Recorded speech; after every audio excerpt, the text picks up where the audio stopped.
Et voilà, bonjour à toutes et à tous. Prière suivante. Donc une prière pour la protection de la main de Dieu. Donc demander à Dieu de nous protéger directement, soit lui ou par un intermédiaire de ses anges ou de ses archanges, ou même des saints, etc. Je vous rappelle que le plus grand des saints sur terre est plus petit que le plus petit des anges au paradis. Le plus petit dans sa sainteté. Donc voilà, c'est à repréciser. Vous voyez à quel point on est affecté par le mal, hein, par le péché originel. Donc cette prière-là, qui est assez longue, assez courte en même temps, est faite, on demande la protection, la main de Dieu. Quelque chose ne va pas, ou on est attaqué, ou tout ça, ou comme le curé d'Ars. Alors je rigole, mais c'est pas drôle, hein, quand une fois il va donner il va faire une explication d'un passage de la Bible, du Nouveau, de l'Ancien Testament, dans un monastère, hein, les moines lui ont demandé. Et donc il arrive le soir, et la nuit, les moines entendent des bruits, mais pas possible, des meubles qui tombent et tout dans la chambre. Ça réveille quasiment tout le monastère. Et donc ils arrivent devant la porte de la chambre du saint curé d'Ars, ils frappent à la porte, ils disent mon père, et ils voient qu'il ne répond pas, alors ils ouvrent la porte, et puis ils voient, alors tout en vrac, hein, l'armoire par terre, enfin, toutes les chaises renversées, et le lit qui était le long d'un mur au milieu de la pièce, et le curé d'Ars cramponné au lit, avec ses pieds et ses mains. Les moines complètement, comment dire, pas outré, mais même se demandant ce qui se passe, et il leur dit, vous inquiétez pas, c'est l'autre, il l'appelait, comment? Ah, il lui donnait un nom, donc Satan, qui venait le persécuter la nuit. Il dit, ça c'est parce que demain en confession, je vais avoir un gros poisson. Il dit ça à chaque fois comme ça.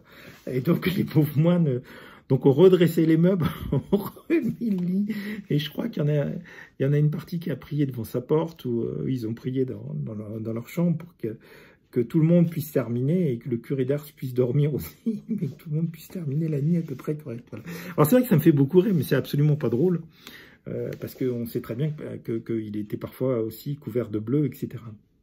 Voilà, donc c'est pour dire, encore une fois, la puissance de la sainteté, hein, je vous l'ai souvent dit, mais il a dit une fois au curé d'Ars, Satan, sous la colère, et donc vous savez que les démons... devant les vrais prêtres ne peuvent pas mentir, et il a dit, il y en aurait 3 comme toi en France, je ne pourrais pas y mettre les pieds. Donc que ce soit clair, c'est dire la puissance de la sainteté, à savoir que nos ogives nucléaires, c'est bien peu de choses. Voilà. Mais ça confirme Fatima, hein, Fatima, la Vierge, qui dit, s'il y a assez de prières et de conversions, tout se passera bien. S'il n'y en a pas assez, il y aura une deuxième guerre, pire que la première. Hein, ça s'appelle les apparitions de Fatima, en 1917, donc voilà, qui annonce en même temps la fin de la Première Guerre mondiale. Donc voilà, et malheureusement, il n'y en a pas eu assez, et c'est vous dire la puissance de la prière. Paradoxalement, il y en a eu assez à Medjugorje, puisque ça fait déjà au moins une vingtaine d'années que la Vierge a dit, il y a eu assez de prières à Medjugorje, la guerre de Bosnie-Herzégovine ne viendra pas à Medjugorje, d'ailleurs, j'ai été surpris, mais c'est le seul coin de Bosnie-Herzégovine où la guerre avec les Serbes et tout, les Yougoslavie ne sont pas venus. Voilà. Elle a dit également, à un autre moment, il y a eu assez de prières et de conversions. Je vous annonce que le 7e secret, puisqu'elle a donné 10 secrets aux voyants de Medjugorje, ne se fera pas, aux voyants de Medjugorje. Ils étaient 7 le 24 juin, et le 7e ou la 7e, s'ils avaient entre 9 ans et 14 ans, je ne sais plus qui c'est, n'a vu la Vierge que le 24 juin. Alors en fait le 25, parce que c'est le 25 qui donne son nom. Mais en fait, elle apparaît la première fois le 24 juin 81, et elle dit son nom le 25 juin. Et elle apparaît donc encore tous les jours à 3 des 6 voyants, puisque dès qu'elle a révélé, elle leur a révélé que 9 secrets, dès qu'elle révèle le 10e secret, elle leur apparaît plus qu'une fois par an, et à des dates qui n'ont rien de hasard. Donc, voilà, on sait que le 7e secret de Medjugorje, qui n'était pas un truc tendre du tout, ne se fera pas parce qu'il y a assez de prières. C'est dire la puissance de la prière et à quel point on aurait pu empêcher tout un tas de guerres et tout qu'il y a eu, et qu'on pourrait être très évolué matériellement, mais en même temps en protégeant complètement la nature, et de façon à ce qu'il n'y ait pas de maladie. Voilà, je vous rappelle que maladie, le mot maladie commence par le mot mal. Voilà, donc cette protection de la main de Dieu, qui est très bien. Je vous rappelle que le Père a envoyé Saint Michel donner donc le petit exorcisme au pape Léon XIII, hein, qui enjambe le 19e et le 20e siècle, puisqu'il meurt en 1902. Et d'autres prières à Saint Michel. Alors, contrairement à Paul VI ou à Jean XXIII, il n'a pas été béatifié, canonisé à ma connaissance, Léon XIII, alors qu'effectivement, beaucoup de ses adjoints cardinaux l'ont vu assez souvent en extase. Hein. Il était en extase et il partait comme là, il allait noter, voilà. Et donc, ce petit exorcisme, qui est le petit exorcisme de Léon XIII, donné par Saint Michel, est à faire dans la maison. Il suffit juste d'avoir de l'eau bénite, et est très très efficace dans la maison, dans le jardin. Vous le faites tous les jours. Alors moi, il faut que j'arrive, il faut que j'ai perdu mon eau bénite de San Damiano, ce qui est vraiment dommage, parce que ça je l'ai perdu, voilà. Dans le déménagement, vu comment ça s'est passé, ça fait partie des nombreuses choses que je n'ai pas retrouvées. Donc il faut que je fasse bénir de l'eau par le prêtre. J'ai acheté, ça fait un certain temps, une bouteille de 5 litres d'eau, et voilà. Il faut que je prenne rendez-vous et tout. Mais ce petit exorcisme de Léon XIII, hein, qu'on trouve sur le site Marie-d'Ange, d'ailleurs, ou sur des sites catholiques, il est à faire et il protège énormément. Là, c'est pour une protection particulière de la main de Dieu directe. Donc, c'est censé être encore plus fort. C'est dans les cas extrêmes. Comme d'habitude, on a la prière d'ouverture et l'exorcisme. On s'adresse à Dieu, et on s'adresse à Dieu, la Trinité. Dieu Père, Dieu Fils, Dieu Saint-Esprit. Comme je vous le dis à chaque fois, le Père est incréé. Alors, c'est des notions qu'on n'a pas, nous, qui vivons dans une création matérielle, où il y a la notion de temps, etc., tout ce qui s'ensuit. Mais on voit bien déjà que quand on aborde la physique quantique, c'est complètement délirant. C'est-à-dire que les électrons peuvent traverser sur une plaque, vous faites des fentes, peuvent traverser autant de fentes que vous avez fait sur la plaque en même temps, mais pourtant il n'y en a qu'un. Voilà, parce que l'aspect ondulatoire est plus important que l'aspect corpusculaire. Donc si vous faites 2 fentes, ben, votre électron va traverser les 2 fentes en même temps. Et si vous en faites 3, c'est pareil. Donc déjà, l'aspect quantique nous emmène dans des dimensions assez démentielles, finalement, qui nous rendent ce qu'on lit dans la Bible tout à fait concrète et réelle. On se dit, ben, il n'y a pas d'impossibilité, quoi. Voilà. Donc le Père est incréé, la notion de temps n'a pas d'importance, et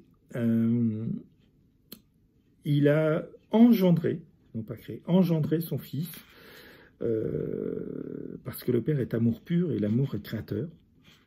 Voilà, donne la vie, ne peut pas faire de mal, ne peut pas tuer, c'est Satan, hein, qui introduit la mort.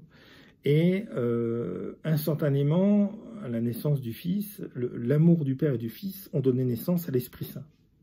Voilà. L'amour ne peut qu'engendrer la vie. Voilà. C'est-à-dire que dans la création matérielle non infectée par le mal, il n'y a pas de mort du corps. Voilà, on le doit à Satan. D'ailleurs, dans les évangiles, le Christ le dit, dans je ne sais plus quel évangile, la mort sera la dernière chose, la mort physique, que je détruirai. Là, après son retour. Donc, voilà. Donc, on s'adresse donc à Dieu, Dieu Trinité. Voilà, c'est pour ça qu'on précise Dieu le Père, Dieu le Fils. Alors, ça choque beaucoup de monde. 3 personnes en un seul Dieu, oui, ben 2 personnes en un seul couple, qui font des enfants. C'est exactement la même chose. Voilà. Alors c'est simpliste, mais c'est pourtant très clair. Voilà. Donc si le Créateur absolu, si Dieu le Père a envie de tout partager avec son Fils au point de le mettre à égalité avec lui, c'est pas à nous de décider. Voilà. Et je vous rappelle qu'au cœur de la Trinité, il y a donc la Vierge Marie, dont la conception est immaculée, et là qui est conçue, non pas engendrée, hein, qui est conçue comme nous, et elle est au centre de la Trinité puisqu'elle est fille du Père, épouse de l'Esprit Saint et mère du Fils. Voilà, et c'est là qu'elle nous amène. Voilà. Je vous rappelle encore une fois l'intermédiaire. Marie est entièrement humaine, qui nous amène à son Fils, qui est entièrement humain, entièrement Dieu, et qui nous amène au Père, qui est entièrement Dieu. Voilà. Donc, autrement dit, et ça, suivi par l'Esprit Saint. Donc, c'est guidé par l'Esprit Saint. Donc, Marie nous amène vraiment au cœur de la Trinité. Hein, pour qu'on devienne enfant de Dieu à l'égal du Fils. Voilà. C'est ça. Dieu veut qu'on passe de créature à enfant, comme son Fils. Sauf qu'il n'a pas été créature, il a toujours été engendré enfant. Voilà, donc c'est de protection divine. Comme d'habitude, on commence par la prière d'ouverture et le petit exorcisme de Saint Antoine de Padoue, qui sont là, là. Donc la prière d'ouverture. Au nom du Père et du Fils et du Saint-Esprit. Amen. Mon Seigneur et mon Dieu, si cela est conforme à ta volonté et à ta justice, si cela est bénéfique à ta créature et à son évolution, si cela ne porte dommage à qui tu ne voudrais pas, alors reçois ma prière et assiste-moi par le Christ notre Sauveur, qu'il en soit ainsi, ou Amen, ou ainsi soit-il. Note petit exorcisme de Saint Antoine de Padoue, je vous rappelle qu'il l'a reçu de Saint Vivant, hein, Padova, en Italie, qui a conservé ses remparts, une basilique magnifique dans laquelle j'ai pas pu rentrer, que j'ai vu juste de la porte l'intérieur, parce que j'étais en Bermuda, et voilà. Quand j'y suis allé, les Italiens sont parfois assez stricts. Donc Padova, qui est, vous pouvez aller en touriste, et sur le plan spirituel, bien sûr, c'est la ville de Saint Antoine, je crois qu'il y a son corps dans la basilique. Donc vous pouvez, c'est un peu comme Medjugorje, etc., ou même Lourdes, tout faire, à la fois faire du tourisme et faire une expérience spirituelle et comment dire, un séjour spirituel en même temps. Voilà, c'est pareil pour Sainte Thérèse de Lisieux, etc. Et je vous rappelle que ce petit exorcisme a été donné, il n'y a pas marqué par qui, mais c'est possible que ce soit par Saint-Michel ou par d'autres, de son vivant à Saint-Antoine. Voilà. Voici la croix du Seigneur. Fuyez, puissances ennemies. Le lion de la tribu de Juda, rejeton de David, a vaincu. C'est aussi comme ça qu'on appelle Jésus dans l'Ancien Testament. Alléluia, alléluia, dans l'Ancien, oui, Testament. Alléluia, alléluia, alléluia. Saint Antoine de Padoue, qui chassait les démons, priez pour nous, afin que nous devenions dignes des promesses de Jésus-Christ. Des embûches du démon, grand Saint Antoine, délivrez-nous. Et donnez-nous de prendre le dessus sur tout mal, s'il plaît à Dieu. Nous vous en prions, ou je vous en prie, au nom du Père Créateur, au nom de Jésus Christ le Fils, au nom de l'Esprit Saint, au nom de la Vierge Marie, qu'il en soit ainsi soit-il, ou Amen. Et notre prière de protection de la main de Dieu. Gloire à toi, Dieu créateur du ciel. Je reprends. Gloire à toi, Dieu créateur du ciel et de la terre, dont la main puissante a créé les merveilles de l'univers, de l'immensité des cieux, jusqu'au plus chétif des insectes invisibles. Puissance si immense qu'elle confond tout entendement.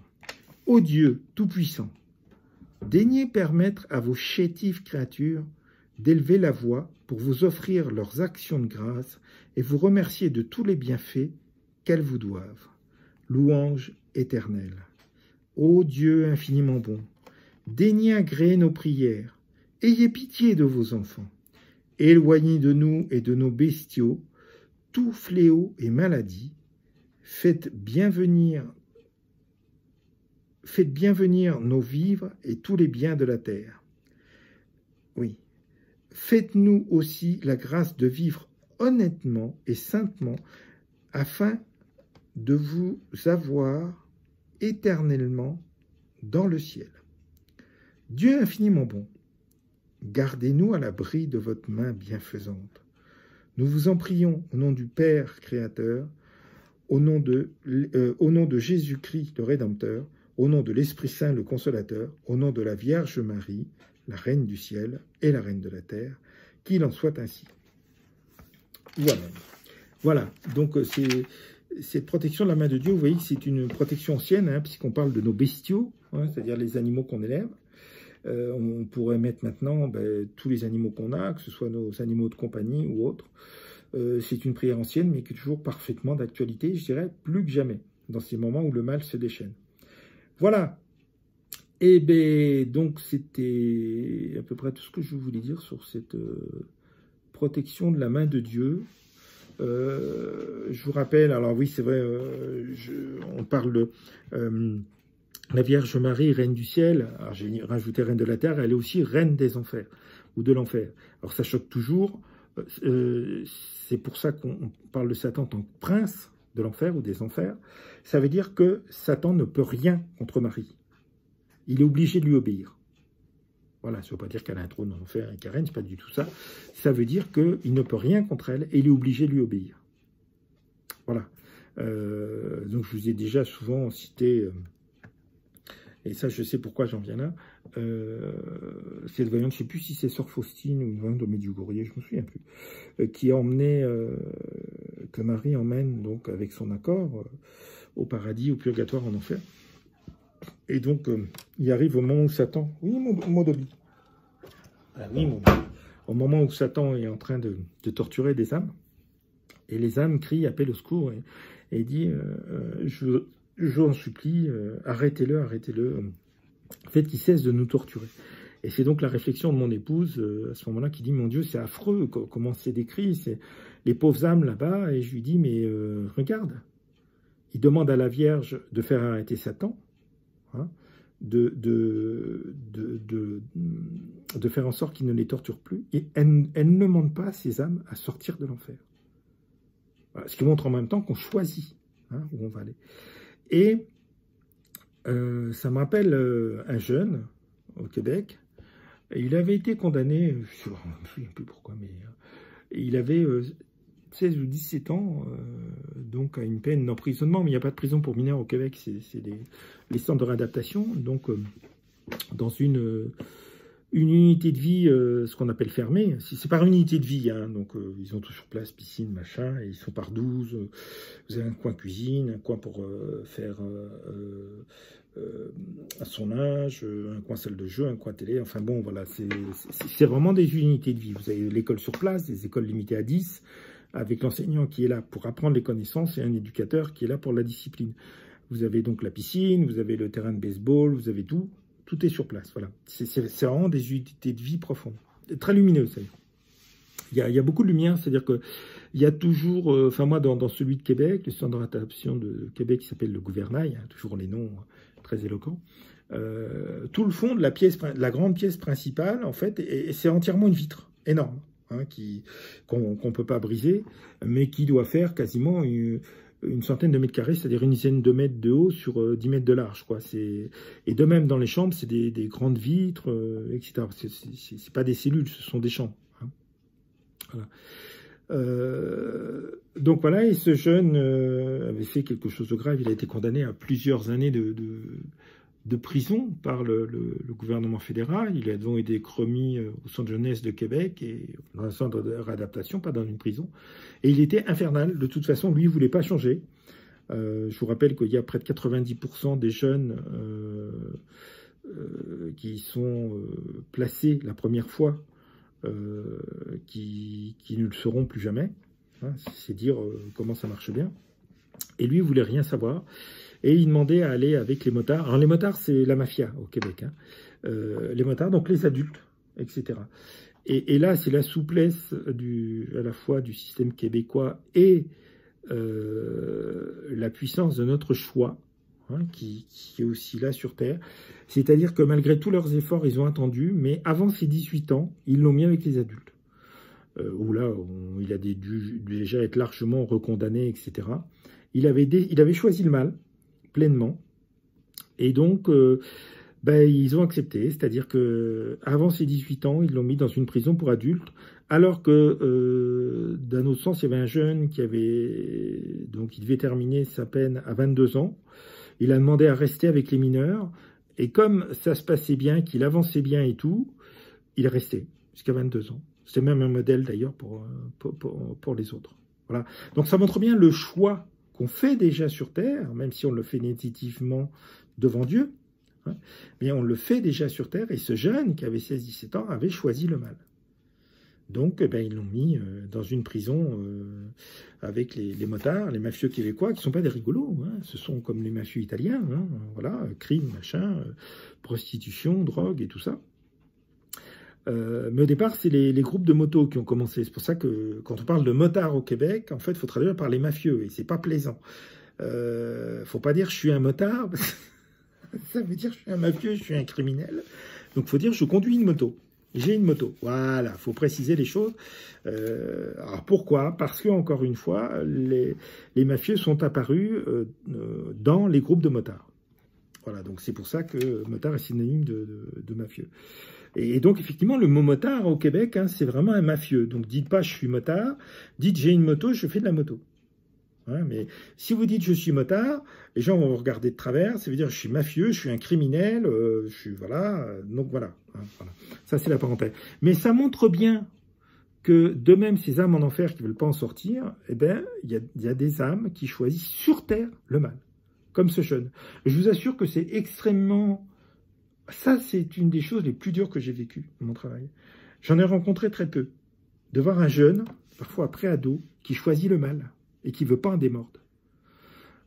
Alors, je prie beaucoup pour eux, et il a toujours le temps de changer, hein, même jusqu'à la veille ou au dernier jour de sa vie, jusqu'à temps qu'il se présente devant Dieu. Mais ça, c'est terrible. Et je pense aussi à un jeune du père Guy Gilbert, dont j'ai oublié le nom d'ailleurs, et il avait 15 ans, et il avait des tics incroyables, déjà, tellement il avait choisi le mal. Il ne savait pas, ce jeune, quand on discutait, il ne savait pas avoir une pensée positive ou une pensée bonne. C'était systématiquement méchant et mal ou maléfique dès qu'il disait quelque chose ou ce qu'il pensait. C'est incroyable d'avoir un jeune comme ça qui avait 14 ou 15 ans. Et d'ailleurs, c'est un des rares, enfin, ma connaissance à l'époque de Guy, mais je ne sais pas si depuis il l'a aidé, il a pu s'en sortir. Parce que Guy a plus de 80% de réussite à la bergerie de Faucon en Provence. Et croyez-moi, c'est les pires qu'on lui donne. C'est là que j'ai eu mes premiers criminels pré-ados, etc. Et c'est incroyable de voir une personne qui tourne tout au mal, mais qui est enfant. Voilà, vous allez pas, de quoi que ce soit, vous allez parler, il va vous répondre avec quelque chose de mal, de méchant. Incapable d'avoir une pensée positive, bonne. On n'arrive pas à se le représenter, mais c'est ahurissant. Ahurissant. Et à tel point, encore une fois, il était tellement imprégné par le mal qu'il avait des tics, ce qui était terrible, à 14-15 ans. Mais des tics vraiment poussés, hein, c'était vraiment terrible. Et c'est vraiment un des rares que j'ai vu en France, j'en ai vu très très peu, qui ont choisi le mal étant jeune. J'en ai vu un autre, QI très important, ça m'a beaucoup agacé. Je ne l'ai pas épargné d'ailleurs quand j'ai témoigné en tant qu'éducateur référent à la barre au tribunal, quand j'ai été jugé. Et qui lui aussi, son exemple, à l'époque les livres n'étaient pas interdits, les criminels pouvaient faire un livre et ils étaient publiés, ce qui n'est plus le cas maintenant heureusement. Et son livre de chevet n'était pas la Bible, mais le livre d'un criminel. Et il voulait suivre son exemple, devenir assassin criminel. C'est terrible, hein, à 16 ans, avec quelqu'un qui avait un QI formidable, qui était en même temps, comme toujours, en plein appel dans ses gestes, mais qui avait fait un choix démoniaque. C'est vraiment... c'est hallucinant. Hallucinant. Voilà, donc que ce soit ce jeune Québécois ou ces jeunes Français, j'en ai rencontré très peu. Vraiment très peu. C'est certainement moins d'1%. Je ne sais pas combien ils ont été réellement. Voilà, mais enfin, c'est vraiment terrible. C'est vraiment terrible. Voilà, donc c'est bien pour vous dire qu'on choisit le mal. Et quand on demande la protection absolue de Dieu, c'est justement qu'on ne tourne pas nos pensées vers le mal. Voilà, parce que quand on voit ce jeune qui n'a plus aucune pensée positive, dès qu'on lui dit un truc, il va le tourner, ou il va dire qu'il faut lui faire telle blague, mais c'est quelque chose qui va faire mal. Hein, c'est hallucinant, et que vous avez 14-15 ans, donc c'est aussi cette protection absolue de Dieu. Hein, le petit exorcisme que le pape Léon XIII a reçu de Saint-Michel, l'archange Saint-Michel, dont je vous rappelle, c'était l'ange gardien du Christ sur terre, et l'archange Raphaël, l'ange gardien de Saint Joseph sur terre, et l'archange Gabriel, l'ange gardien de la Vierge Marie sur terre.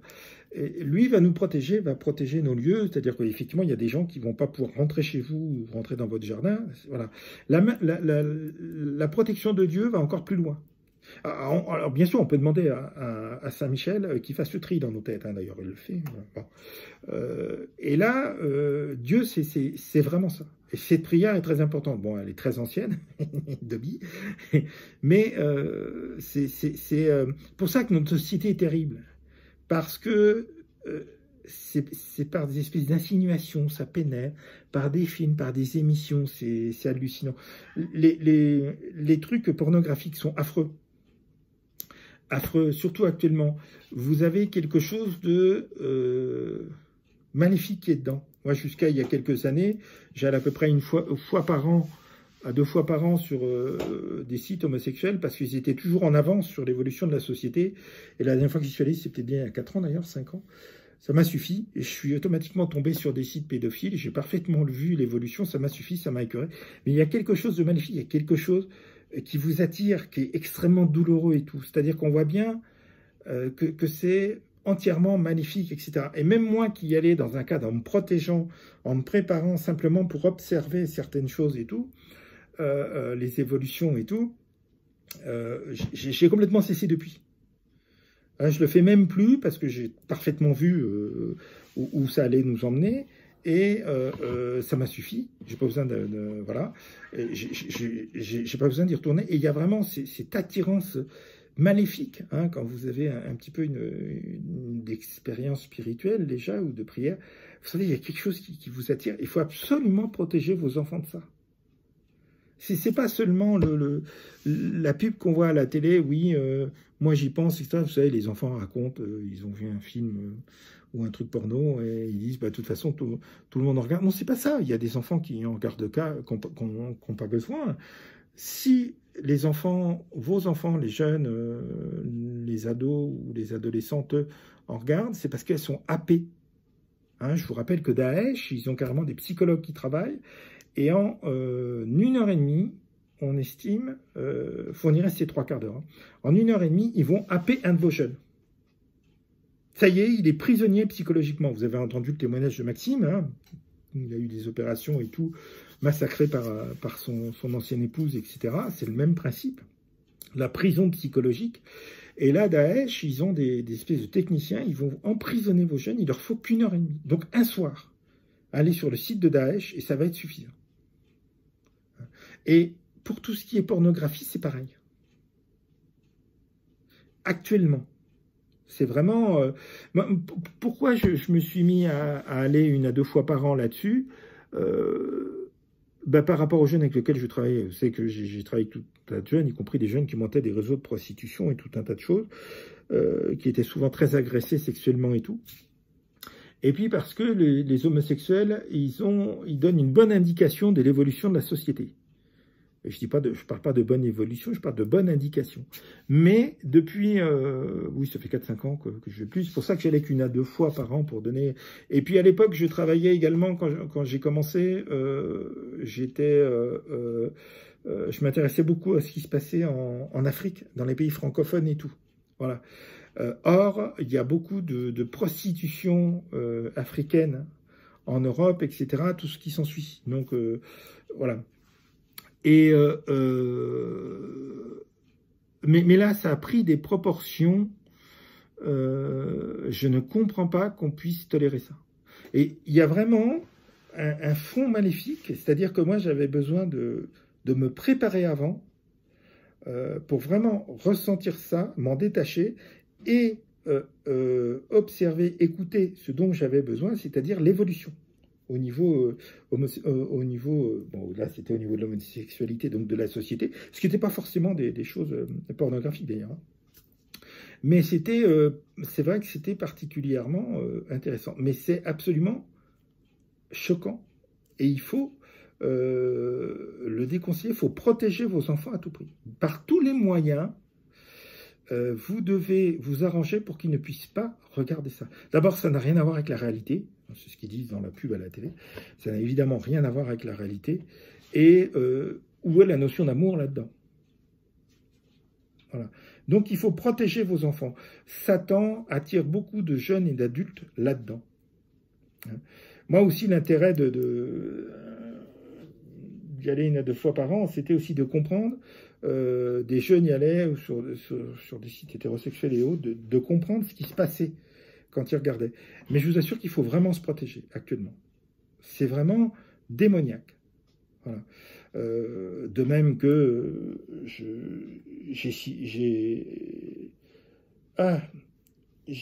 me suis opposé à une contravention que j'avais signée, donc automatiquement on passe au tribunal de police. Et au Québec, j'ai demandé à passer une nuit dans une unité de vie pour savoir ce que ça faisait. Et puis avec bon voilà, j'ai voulu vivre des choses pour savoir ce que les jeunes vivaient, quoi leur répondre.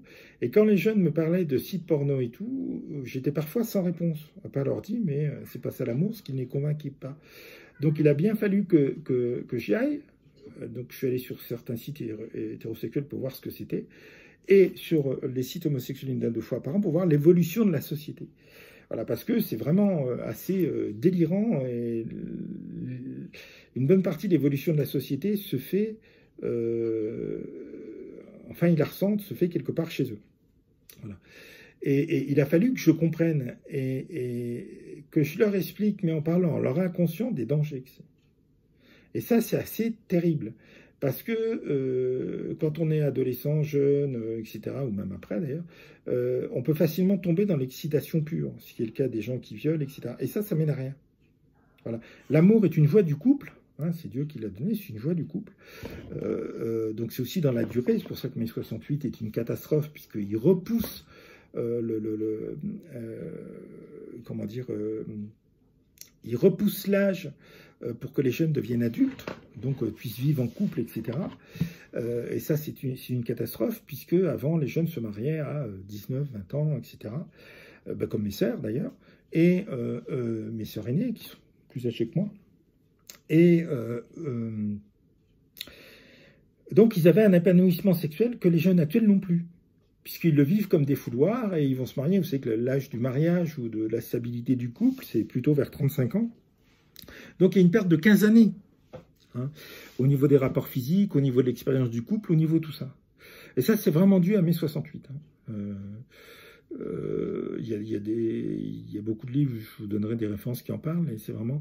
Et donc, les jeunes sont dans une situation de manque, de non-réalisme dans leur vie, et ils vont aller là. Et c'est une catastrophe.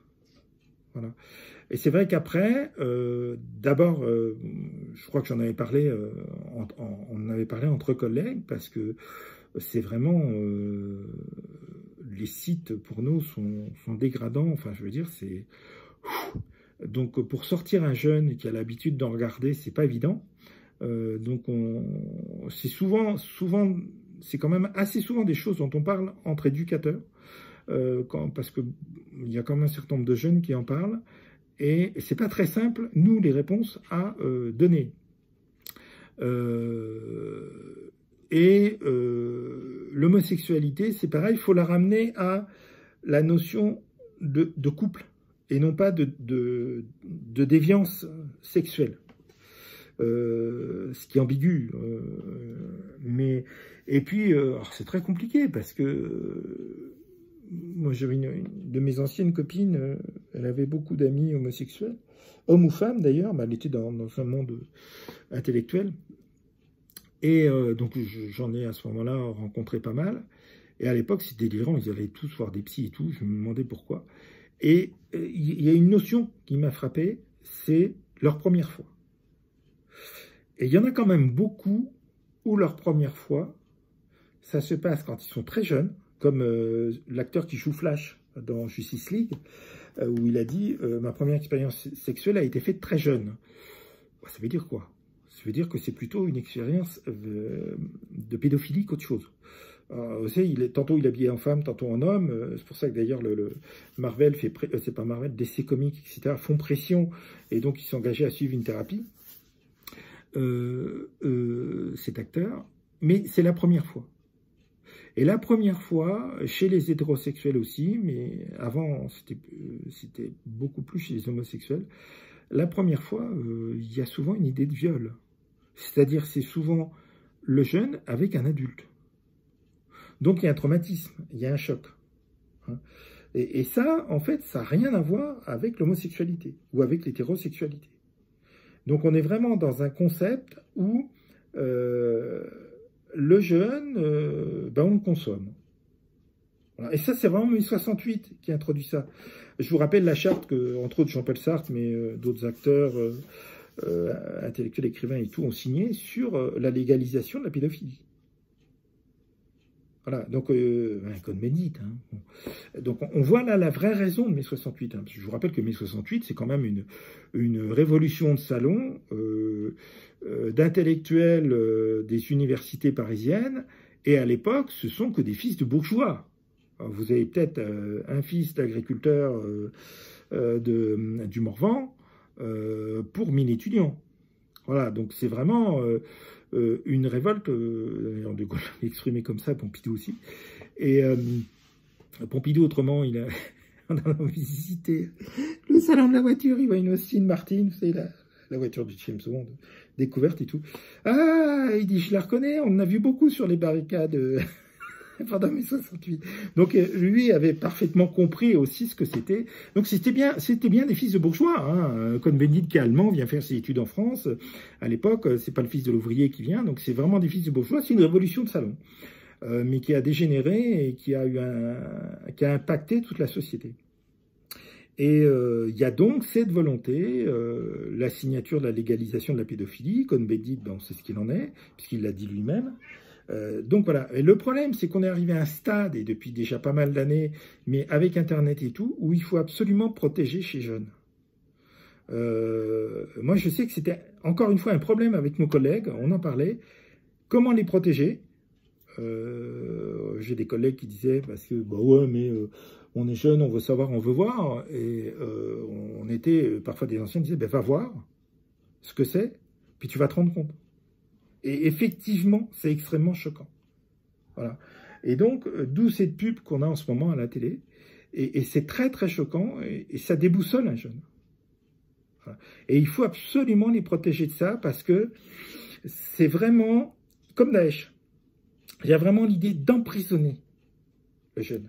Hein, l'emprisonnement psychologique. Comme dans les cas où un conjoint maltraite l'autre, que ce soit homme ou femme, hein, ce que les gens ne comprennent pas, ouais, mais comment il sait se battre par sa femme? Mais ce n'est pas une question de se laisser battre, c'est une question d'emprisonnement psychologique. Donc peu importe que vous fassiez 2 mètres et que vous ayez des muscles à pouvoir soulever 100 kilos avec le petit doigt, ça ne change rien. C'est la prison psychologique qui est la plus forte. Voilà. C'est ce qui se passe pour Daesh, où ils mettent 1h30. Fourniret, ils mettaient pas plus de 3/4 d'heure pour emprisonner psychologiquement ses proies. Souvenez-vous du trou où, quand les gendarmes arrivent et ouvrent la porte aux 2 jeunes filles, elles demandent l'autorisation à Dutroux pour sortir, tellement elles sont emprisonnées psychologiquement, alors qu'il n'a pas arrêté de les violer depuis des mois et tout. Donc on ne s'imagine pas ce que c'est. C'est ce que les Allemands ont développé de façon industrielle dans les camps de concentration. Eh bien, Subibor, ils se sont révoltés, ils se sont sauvés. Oui, mon mimi. À plus de 300. Tu veux sortir, mon mimi? À plus de 300, parce qu'il y avait quelques dizaines de gardiens face à des centaines, voire des milliers de victimes dans les camps. Pourquoi ils se sont laissés faire? Parce qu'il y a une façon d'emprisonner psychologiquement les gens. Voilà, et c'est toujours le même principe. Et tu me fais quoi, mon mimi? Tu veux sortir? Voilà, donc, encore une fois, protégez bien vos enfants, et ça va dans la protection divine. Il faut absolument les protéger de tout ça. Hein, parce que quand on est éducateur, on ne peut pas parer à tout. Et quand on a un jeune qui est bien pris là-dedans, il y en a de plus en plus, c'est vraiment très complexe. Très, très, très complexe. Donc, vous, en tant que parent, il faut les protéger à tout prix. de ces trucs-là, que ce soit Daesh, que ce soit les sites porno, hétéro ou homo, etc., tout ce qui s'ensuit, et tout un tas d'autres trucs comme ça. Il faut vraiment faire un tri, et ça, il ne faut pas que vous cédiez, il faut que vous contrôliez, il faut que vous arriviez à contrôler d'une façon ou d'une autre. Alors, vous savez qu'au niveau informatique, on va mettre un blocage, 2 secondes après, il y a l'anti-blocage qui a été inventé, etc. C'est une bagarre qu'on prend. Mais ça, il faut le faire. Voilà, parce que ça prend des proportions inquiétantes. Donc, cette prière est très, très intéressante, parce que quand vous avez un jeune de 13-14 ans, comme j'ai vu, qui choisit volontairement le mal, comme je vous ai raconté, c'est quand même très inquiétant. Voilà, celui-là, il y a de grandes chances qu'il soit vraiment perdu. Voilà, donc je vous ai expliqué un peu, vous voyez, les parties des choses que j'ai dû vivre aussi en tant qu'éducateur, parce qu'il y a des fois on n'a pas de choix, et parce qu'on n'a pas de cours, vraiment, pour nous montrer, et qu'il y a des fois, il faut se rendre compte, suivant l'évolution par soi-même, de ce que c'est. Voilà, mais c'est vraiment, ça devient vraiment très dangereux actuellement. Sur ce, je vous souhaite une bonne soirée, et je vous dis à bientôt, à plus. Que Dieu vous bénisse.